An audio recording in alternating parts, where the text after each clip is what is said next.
ওই শুদ্ধ ভক্তি, যে ভক্তির দ্বারা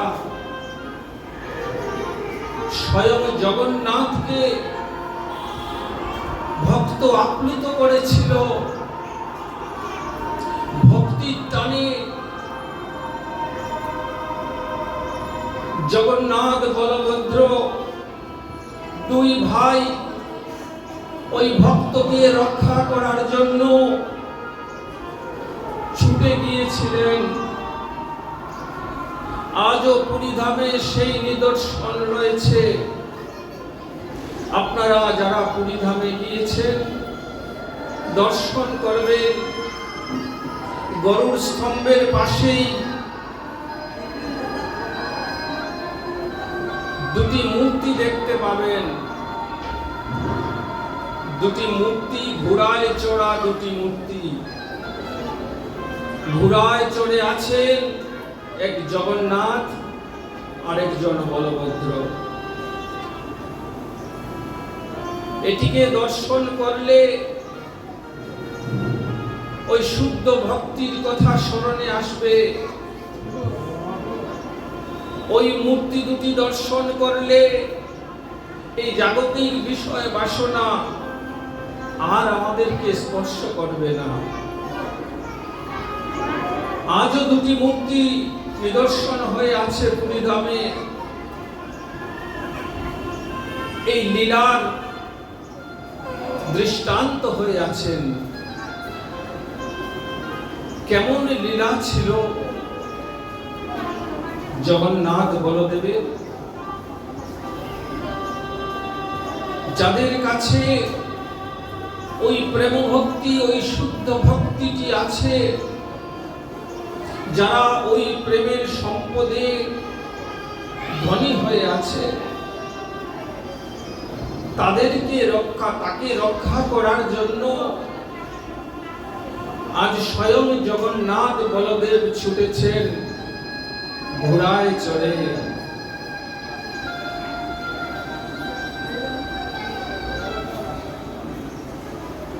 পুরীধামে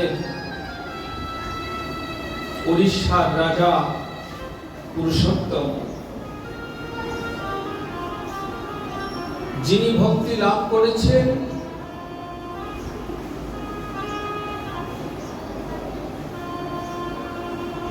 এমন কর্ম দ্বারা যে কর্মকে সাধারণ মানুষ ঘৃণার চোখে দেখে। রাস্তায় যারা ঝাড়ু দেয় তাদেরকে কি কেউ ভালো চোখে দেখে? রাস্তায় যারা ঝাড়ুর কাজ করে তাদের সঙ্গে কি কেউ সম্বন্ধ করে? ওই প্রেম সম্পদ লাভ করেছিলেন রাজা পুরুষোত্তম, যিনি রথযাত্রার পূর্বে রাস্তা ঝাড়ু দিতেন। এখনো সেই নিয়ম বলবৎ আছে। পুরীর রথযাত্রায় স্বয়ং রাজা এসে আর স্বর্ণের ঝাড়ু দিয়ে পথটিকে ঝাড়ু দিয়ে যায়, তারপর রথযাত্রা শুরু হয়। ওই ঝাড়ু দিতে দিতে সেই সম্পদটি লাভ করেছিলেন। আমরা মন্দিরে এসে একটু মার্জনও করতে পারি না, আমাদের ব্যর্থতা। আমরা মন্দিরে আসি, প্রণাম করি, আর একটু প্রণামে দিয়ে ভগবানের কাছে কত চাওয়া পাওয়া, কিন্তু একবার এসে মন্দিরে একটু সেবার কাজ করতে পারি না। একটু ঝাড়ু দেওয়া, একটু মন্দির মার্জন করা, এগুলোর থেকে যে কত বড় সম্পদ প্রাপ্তি হয় আমরা তা জানি না।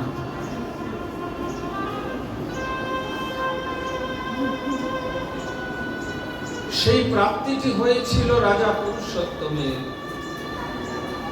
যিনি ঝাড়ুদার হয়ে ঝাড়ু দিয়ে সেই সম্পদ লাভ করেছিলেন। একদা রাজা পুরুষোত্তমের যখন বিবাহের সময় আসলো, তখন তিনি শুনলেন পাশের রাজ্যের কাঞ্চি রাজের রাজকন্যা, কাঞ্চির রাজার রাজকন্যা রূপে গুণে শ্রেষ্ঠা। তাই তিনি কাঞ্চি রাজা রাজকন্যার সঙ্গে বিবাহে আবদ্ধ হবেন বলে সংবাদ প্রেরণ করেছেন, প্রস্তাব পাঠিয়েছেন। যখন কাঞ্চি রাজার কাছে প্রস্তাব নিয়ে গিয়েছেন, তখন কাঞ্চি রাজা বলছেন, আমি কোনো ঝাড়ুদারের কাছে আমার মেয়ে বিয়ে দেব না। ফিরিয়ে দিয়েছেন, প্রস্তাব প্রত্যাখ্যান করেছেন। কি বলেছেন? কোন ঝাড়ুদারের কাছে মেয়ে বিয়ে দেব না। রাজা সেই সংবাদ শ্রবণ করে রাজা পুরুষোত্তম বলছেন, আমি ঝাড়ুদার বটে, কিন্তু আমি কার ঝাড়ুদার? যিনি রাজাধিরাজ, রাজার রাজা, সেই জগন্নাথের ঝাড়ুদার আমি। আর আমাকে এভাবে প্রত্যাখ্যান করা, ঝাড়ুদার বলে, এ তো আমার অপমান নয়, এ তো আমার জগন্নাথের অপমান। আমি যার ঝাড়ুদার, তাকে সে প্রত্যাখ্যান করেছে। এত অহংকার তার, আমি তার অহংকার চূর্ণ করতে চাই। আমি কালই যুদ্ধে রওনা হব, যুদ্ধে পরাজিত করে ওই কাঞ্চির রাজাকে উচিত শিক্ষা দেব, আর জানিয়ে দেব যে আমি কোনো সাধারণ ঝাড়ুদার নই, আমি রাজার রাজা ধীরাজ জগন্নাথের ঝাড়ুদার।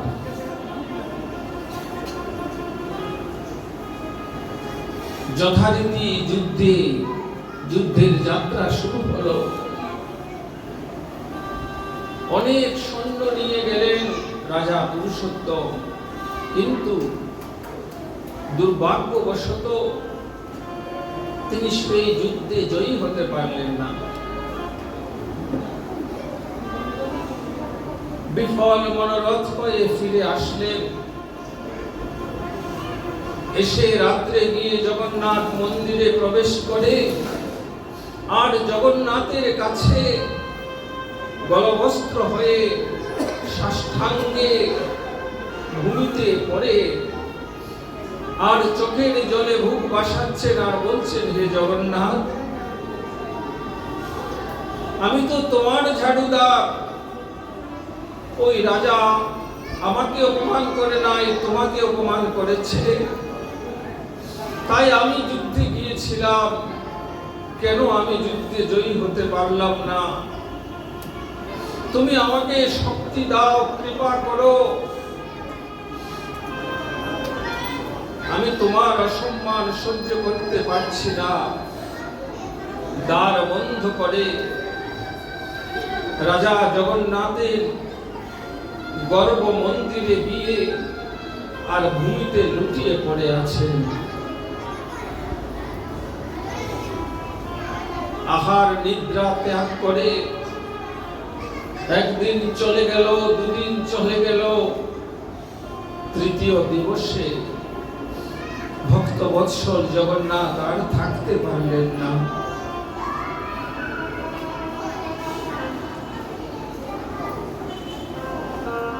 স্বর্ণাসন থেকে জগন্নাথের দিব্য বাণী রাজার কর্ণে প্রবেশ করলো, রাজা যাও, আগামী করলেও তুমি যুদ্ধে যাত্রা করো। তুমি অবশ্যই জয়ী হবে। পরদিন সসৈন্যে রওনা হলেন। কিছু দূর যাওয়ার পথে হঠাৎ করে একজন গোয়ালিনী তার রথ আটকে দিল। যে গোয়ালিনী পথে পথে দধি বিক্রি করেন, ওই গোয়ালিনী রথের সম্মুখে এসে দাঁড়িয়েছেন। দাঁড়াও রাজা, কোথায় যাচ্ছ? রাজা বলছেন, আমি কাঞ্চি রাজ্য আক্রমণ করতে যাচ্ছি। গোয়ালিনী বলছেন, তুমি যাওয়ার পূর্বে আমার দধির মূল্য দিয়ে যাও। কিসের দধি? তুমি আসার পূর্বে দুজন সৈন্য এসেছিল, ঘোড়ায় চড়ে তোমার আসার পূর্বে দুজন সৈন্য এসেছিল, একজন কালো একজন গৌরবর্ণ। কালো জন আমার কাছ থেকে দধি নিয়েছে, সেবা করেছে। আমি যখন অর্থ চেয়েছি তখন বলছে পেছনে আমাদের রাজা আসছেন, আমাদের কাছে অর্থ থাকে না, আমরা সৈন্য, আমাদের রাজা আমাদের মনিব পেছনে আসছেন, তার কাছ থেকে তোমার মূল্যটি নিয়ে যেও। রাজা বলছেন, কি করে বিশ্বাস করব? আমার পূর্বে তো কোনো সৈন্য আসে নাই, আমার পিছনে সমস্ত সৈন্য, আমি আগে আছি, এটি নিয়ম। রাজা আগে আসে, পেছনে সৈন্যরা আসে। সৈন্য কখনো আগে যেতে পারে না। গোয়ালিনী বলছে, আমি জানি তুমি বিশ্বাস করবে না, তার জন্য ওই কালো লোকটিকে আমি বলেছিলাম যে যদি তোমার পেছনে ওরা এসে আমার কথা বিশ্বাস না করে, তখন সে আমাকে একটি তার আঙুলের আংটি দিয়েছিল, দিয়ে বলেছিল তুমি ওই আংটিটি রাজাকে দেখাবে, রাজা চিনতে পারবে, তোমার দধির মূল্য দিয়ে দেবে। এই বলে গোয়ালিনী যখন তার অঞ্চল থেকে স্বর্ণের অঙ্গুরীটুকু বের করেছে, রাজা যখন সেটি হাতে নিয়েছেন, তখন দেখছেন ওই অঙ্গুরী কোনো সাধারণ অঙ্গুরী নয়।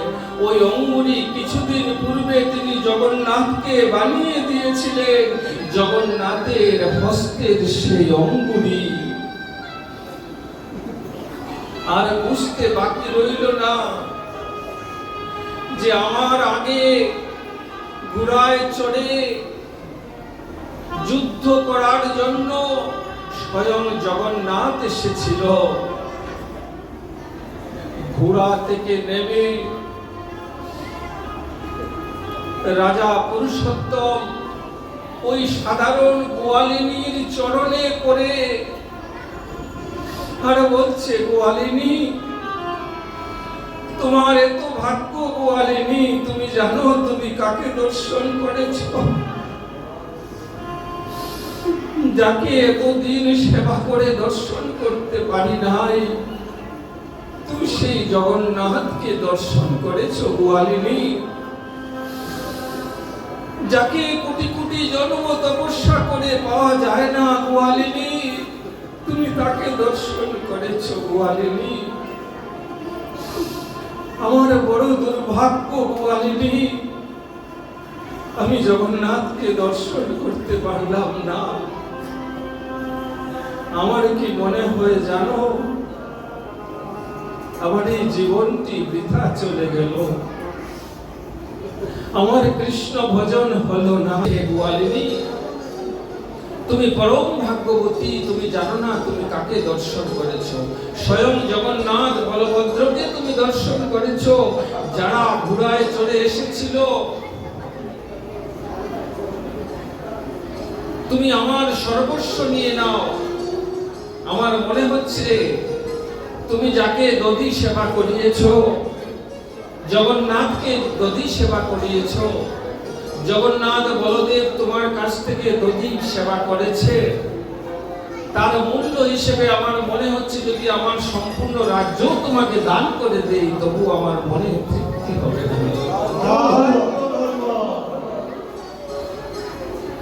এবার গোয়ালিনী রাজাকে ভূমি থেকে উঠাচ্ছে, উঠিয়ে গোয়ালিনী বলছেন, আসলে আমি ভাগ্যবতী নই যে রাজা, প্রকৃতপক্ষে তুমি ভাগ্যবান। কেন জানো? আমি দর্শন করেছি যাকে, তাকে তো আর চিনতে পারি নাই,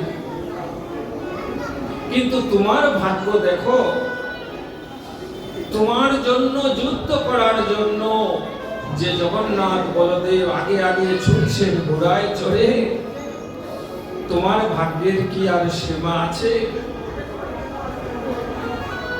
আমি তোমার কাছ থেকে মূল্য চেয়েছি,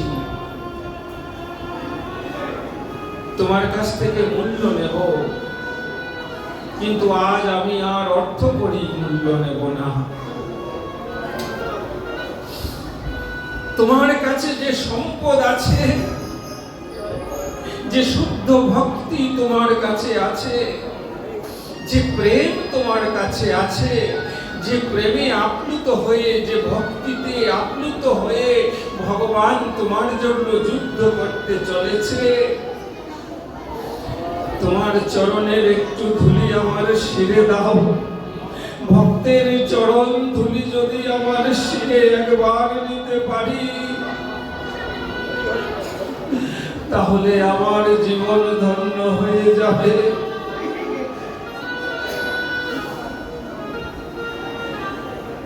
এই শিক্ষাটি দিয়েছিলেন পতিত পাবন গৌর হরি আমার। নদিয়ায় অবতীর্ণ হয়ে শিবা সঙ্গনে হরিনাম সংকীর্তনে মাতোয়ারা হয়ে চোখের জলে মুখ ভাসিয়ে সোনার গৌর আমার ভক্তের চরণ তলে ধুলেতে ধূসরিত হয়ে আর ভক্তের চরণ ধুলি ভিক্ষা করেছিলেন। শিবা সঙ্গনে অগণিত ভক্তগণ সেদিন দর্শন করেছিল। এই চরণ ধুলির কেমন মাহাত্ম্য! এই চরণ ধুলি একমাত্র কৃষ্ণ ভক্তি দান করতে পারে।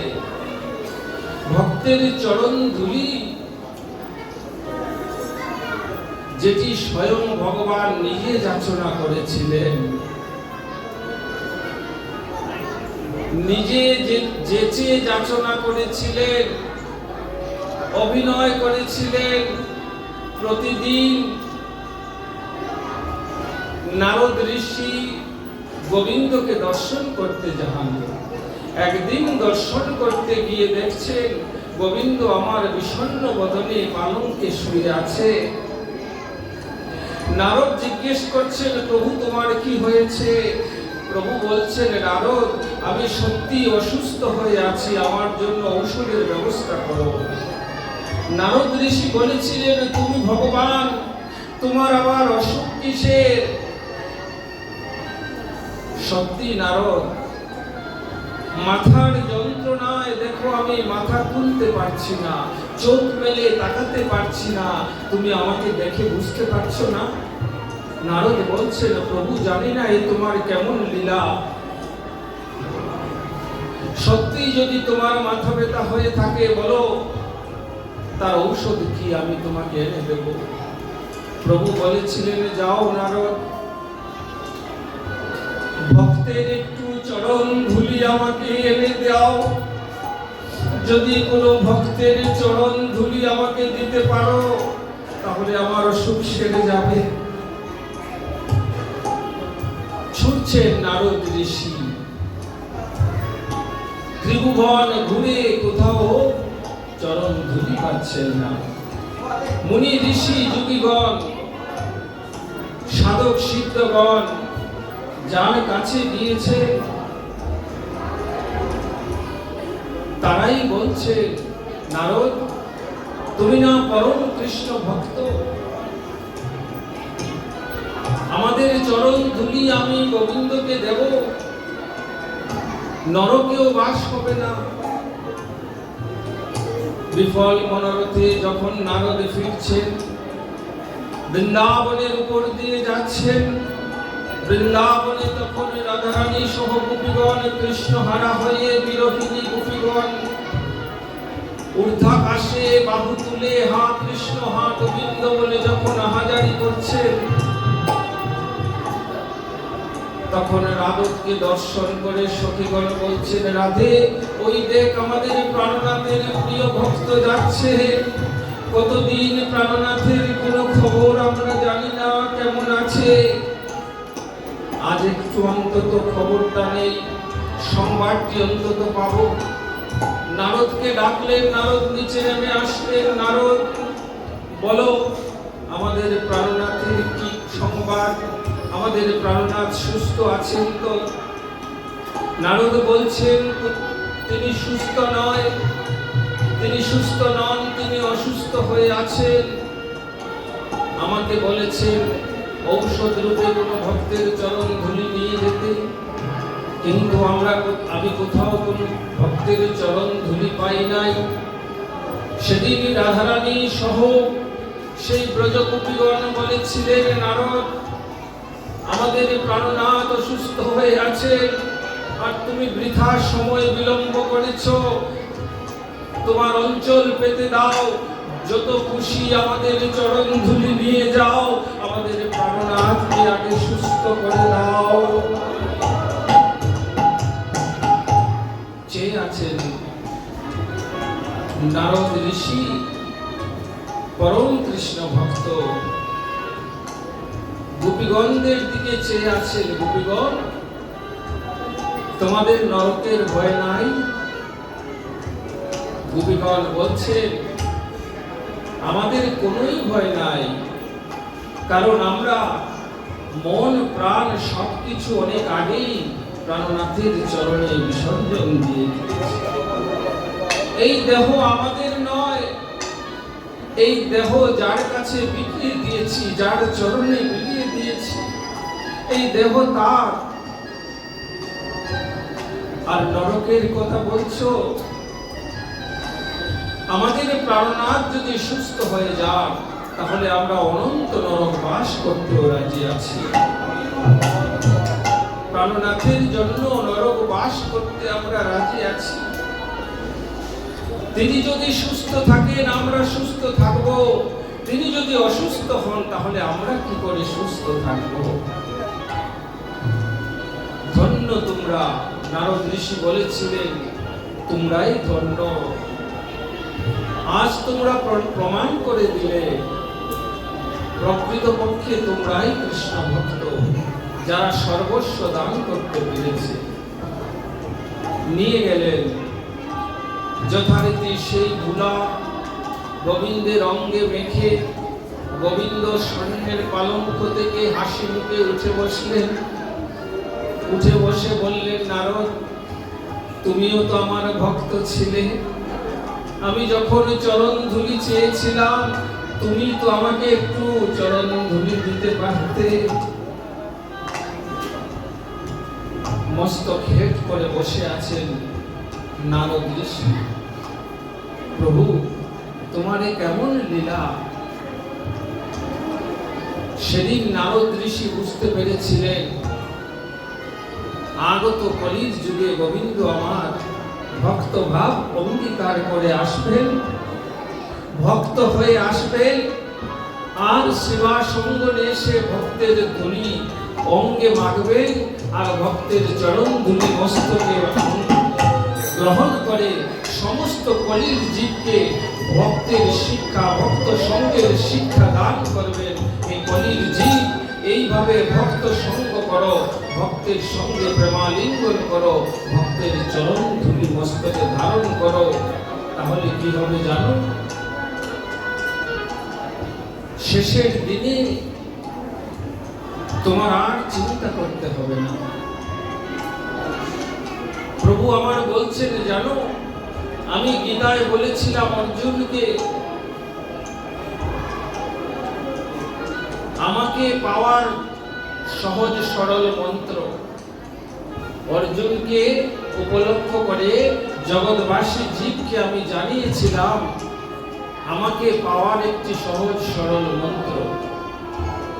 অষ্টম অধ্যায়ের পঞ্চম শ্লোক, অন্তকালে চ মামেব স্মরণ মুক্তা কলেবরম যো প্রয়াতি সমদ্ভাবং জাতি নাস্তুত্র সংশয়। অন্তকালে চ মামেব স্মরণ মুক্তা কলেবরম যো প্রয়াতি সমদ্ভাবং জাতি নাস্তুত্র সংশয়। হে অর্জুন, অন্তিমকালে শেষের দিনে যে একবার আমাকে স্মরণ করতে পারে, যে একবার আমার নাম উচ্চারণ করতে পারে, সেই আমাকে অতি সহজে লাভ করবে। কিন্তু এটি যত সহজ ছিল, জীবনে পরিচালিত করা তত সহজ ছিল না। তাই গীতায় সেই বাণী গীতাতেই রয়ে গেল। আমার জীব সেটি পালন করতে পারলো না। তাই আজ এসেছি, আমি আমার জীবকে ভক্ত সঙ্গের শিক্ষা দেব। আর এই ভক্ত সঙ্গের মাধ্যমে জীব যে অন্তিম কালে আমাকে স্মরণ করতে পারবে অতি সহজে। কারণ আমি যখন ওই বাণী দিয়েছিলাম, তখন ভক্তগণ যেন বলছিল, হে প্রভু, আমরা তো বিষয় বাসনায় মত্ত হয়ে আছি, শেষের দিনে অন্তিম কালে তো বিষয়ের চিন্তায় আসবে, তোমার কথা কি করে আসবে? আজ গৌর হরি বলছেন, হে ভক্তগণ, এইভাবে যদি ভক্ত সঙ্গ করো, তাহলে তোমার শেষের দিনে ওই ভক্ত সঙ্গ থেকে কোন এক ভক্ত তোমার শেষের দিনে তোমার শিয়রে দাঁড়ায় মধুমাখা নাম শুনিয়ে তোমাকে উদ্ধার করে নিয়ে যাবে।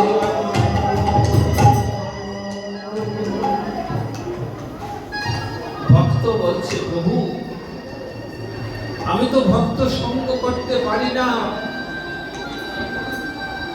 আমার অহংকার, আমার অভিমান, আমার কুলের অভিমান, আমার বৃত্তের অভিমান, আমি ভক্ত সঙ্গে এসে নিজেকে বিলিয়ে দিতে পারি না। যেখানে ভক্ত সঙ্গ হয় আমি দূরে বসে থাকি। আমি কি করে উদ্ধার হব? গৌর আমার বলছেন, কোনো চিন্তা করো না, ভক্ত সঙ্গ করে যাও। শেষের দিনে যদি কোনো ভক্ত নাও যায়, আমি তো ভক্ত ভাব অঙ্গীকার করে এসেছি, আমি ভক্ত বেশ ধারণ করে তোমার শেষের দিনে তোমাকে মধুমাখা নাম শুনিয়ে উদ্ধার করে নিয়ে যাব।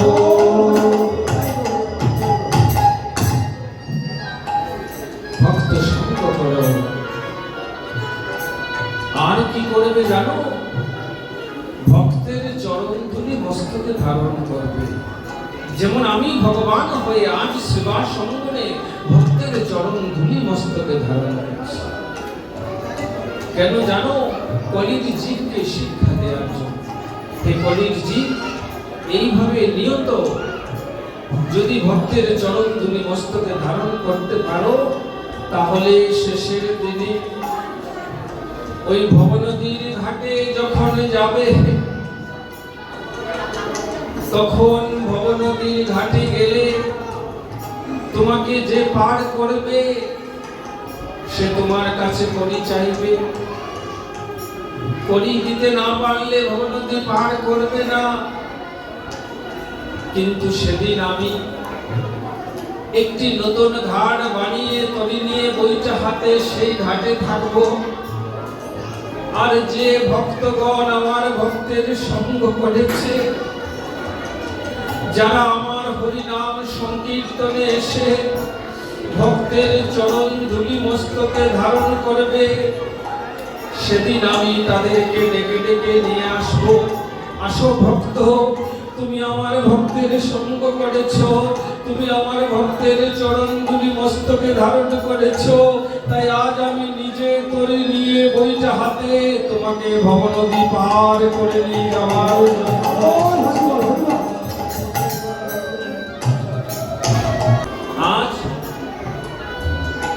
সেই রাজা পুরুষোত্তমের যুদ্ধযাত্রা সফল হল।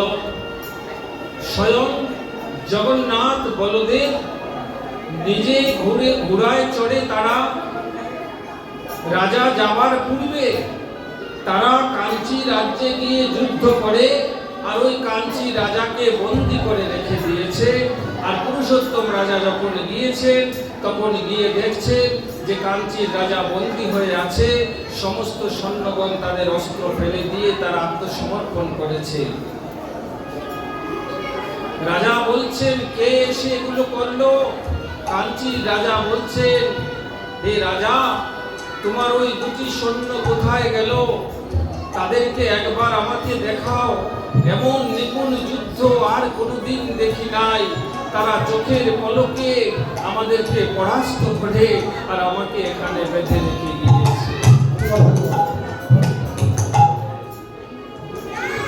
পুরুষোত্তম রাজা এসেছিলেন যুদ্ধ করতে প্রতিহিংসা পরায়ণ হয়ে, কিন্তু আজ তিনি নিজের হাতে বাঁধন খুলে দিয়ে কাঞ্চির রাজাকে প্রণাম করে বলছেন, রাজন, আপনাকে যে বেঁধে রেখেছে ওরা কোনো সাধারণ মানুষ নয়, ওরা হচ্ছে জগন্নাথ আর বলদেব।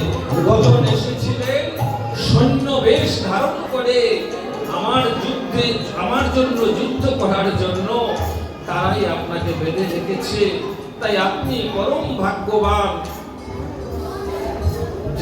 যাকে মা যশোদা বন্ধন করেছিলেন উদুপ, সেই ভগবান আপনাকে প্রেমডুরে বন্ধন করেছে। তাই আপনি পরম ভাগ্যবান। আমি যুদ্ধের জন্য এসেছিলাম, আমি যুদ্ধ চাই না। আপনি যদি মনে করেন আপনার কন্যাকে দান করবেন, না হলে আমি আপনার রাজ্য থেকে এমনি চলে যাচ্ছি। আমার এখানে কোনো কিছু প্রাপ্তি নেই। কথা শ্রবণ করে সঙ্গে সঙ্গে প্রেমালিঙ্গনে আবদ্ধ করেছেন রাজা পুরুষোত্তমকে। বলছেন, রাজন, আপনি একই বলছেন? স্বয়ং জগন্নাথ এসে আমাকে বন্ধন করেছে। কিন্তু আমি জীবনেও কল্পনা করতে পারি নাই। আসুন, আজ থেকে আপনার সঙ্গে আমার নতুন আত্মীয়তা আমি শুরু করব। আমার রাজকন্যাকে আপনার হাতে আমি সমর্পণ করে দেব, তুলে দেব। আজ থেকে আপনি তাকে স্ত্রী বলে গ্রহণ করুন। এই বলে সবাই মিলে রাজা মহা আনন্দে ধুমধামের সঙ্গে রাজকন্যাকে রাজা পুরুষোত্তমের হাতে তুলে দিলেন। আর একটি প্রার্থনা করলেন, হে রাজন, কৃপা করে আমাকে একটু জগন্নাথকে দর্শন করান, আমি আর কিছু চাই না। কন্যার সঙ্গে কন্যার পিতাও আসলেন, জগন্নাথকে দর্শন করলেন। এই যে লীলা, যে দুইজন ঘোড়ায় চড়ে সৈন্যবেশে যুদ্ধ করেছিলেন, আজও জগন্নাথ পুরীতে সেই দুটি মূর্তি আপনারা দেখতে পাবেন। গরুর স্তম্ভের পাশেই দেয়ালের মধ্যে রয়েছে সেই বিশাল দুটি মূর্তি। ঘোড়ায় চড়ে বসে আছেন জগন্নাথ আর বলদেব। সেটি দর্শন করলে তিনি যে ভক্ত বৎসল, যার মধ্যে শুদ্ধ ভক্তি আছে, যার মধ্যে কৃষ্ণ প্রেম আছে, তার কাছে যে নিজেকে তিনি বিলিয়ে দেন, এটি তার প্রমাণ, এটি তার নিদর্শন। তাই আমরা যেন সবাই শুদ্ধ ভক্তির অধিকারী হতে পারি। জাগতিক বাসনা যেন আমাদের না থাকে, আমাদের বাসনা যেন থাকে সদা সর্বদা শুদ্ধ ভক্তি লাভ, ভক্তের সঙ্গ লাভ। আর এইভাবে যেন আমরা আজীবন ভগবানের ভক্তের সঙ্গ করে যেতে পারি, এই প্রার্থনা রেখে যারা এই মহা মহোৎসবের আয়োজন করেছেন তাদেরকে সাধুবাদ, ধন্যবাদ জানিয়ে আজকের মতো ভাগবতী কথা এখানে বিশ্রাম নিচ্ছি।